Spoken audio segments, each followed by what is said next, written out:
Hello दोस्तों। हमने एक नया चैनल शुरू किया है जिसमें हम लोग हर तरह की बातें करेंगे, कुछ पढ़ाई के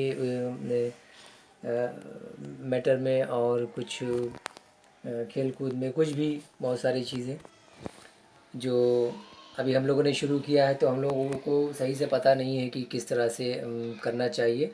आप लोग हम लोगों को गाइड कीजिए और हमें बताइए कि क्या क्या हमारे वीडियो में कमी रह गई है। तो हम आज भी इस वीडियो में कसीदे के ऊपर बात करेंगे।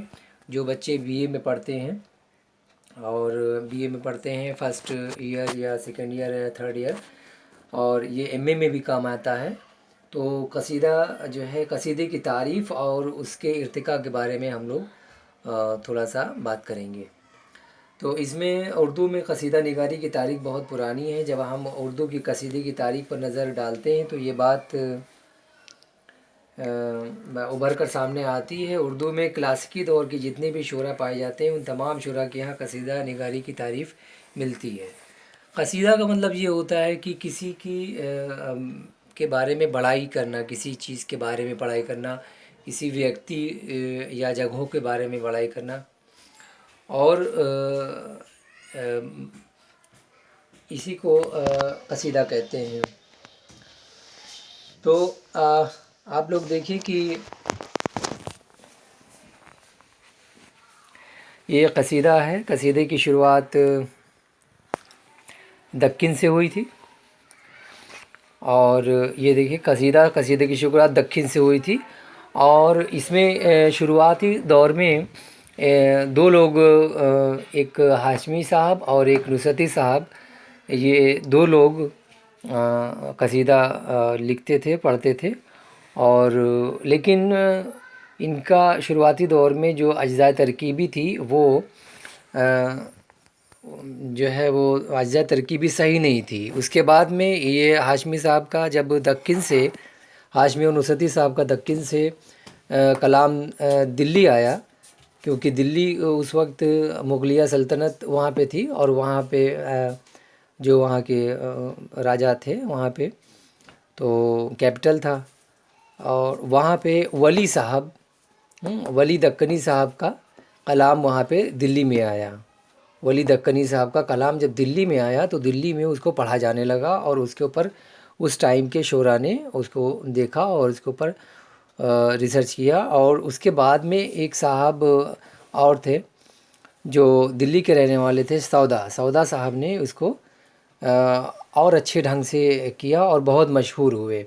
और उन्होंने एक ख़ास चीज़ उसमें डाली कि उसके जो अज्ज़ाए तरकीबी थे कसीदे के, वो उन्होंने ईजाद किए और लोगों को बताया कि इसमें क्या क्या चीज़ें होनी चाहिए, क्या क्या चीज़ें नहीं होनी चाहिए, जिससे बाद के लोगों को कसीदा लिखने में सहूलियत मिलने लगी।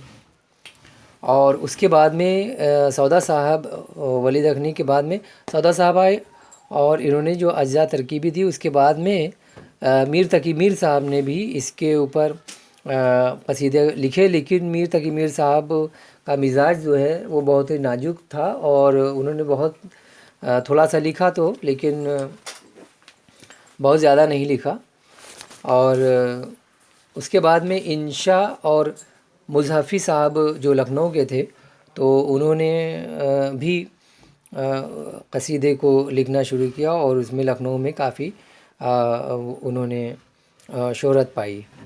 कसीदा दरअसल जो है वो अरबी लैंग्वेज से निकला था, और अरबी लैंग्वेज से निकल के फ़ारसी में आया, फ़ारसी के बाद में उर्दू में आया, और उसके बाद में ये हिंदुस्तान में फैलता रहा। और कसीदे के बारे में जो है गालिब साहब ने भी लिखा है।